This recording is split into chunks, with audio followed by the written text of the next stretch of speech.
আমরা একটু সরাসরি যুক্ত হতে চাই নেত্রকোনা তিন আসনে এই মুহূর্তে রয়েছে আমাদের সহকর্মী আলপনা বেগম। আলপনা, আপনি একটু আমাদেরকে বলবেন যে এই যে নেত্রকোনা ৩ আসনে কি কি সমস্যা রয়েছে, প্রার্থীরা এই সমস্যা ধরে কি ধরনের সমাধানের আশ্বাস তারা দিচ্ছেন ভোটারদের, ভোটাররা বা কি ভাবছেন?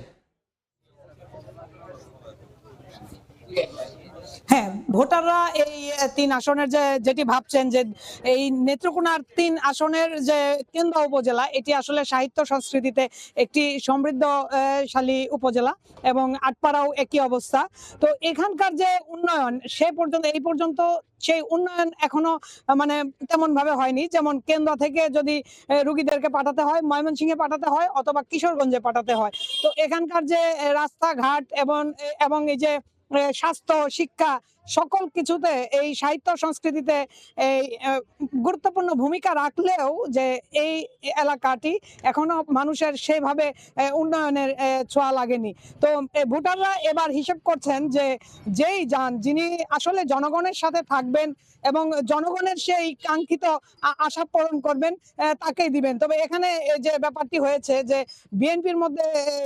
বিএনপি এবং যে বিদ্রোহী প্রার্থী রয়েছেন, যিনি বহিষ্কার হয়েছেন স্বতন্ত্র, তাদের মধ্যেই আসলে লড়াইটা হচ্ছে এবং এই লড়াইটা একটা বিবদমান পরিস্থিতির দিকে নিয়ে যাচ্ছে।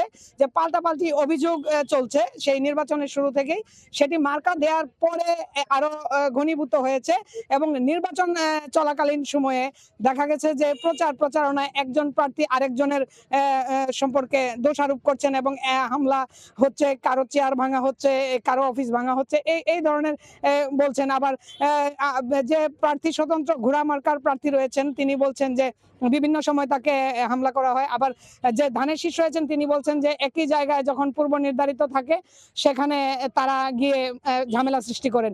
তো নেত্রকোনা জেলার যে এই ৩ আসন, এখান থেকে ছিল ভোটের এই ছিল আমার কাছে সর্বশেষ। আলপনা, আপনাকে ধন্যবাদ আমাদের সাথে যুক্ত হওয়ার জন্য।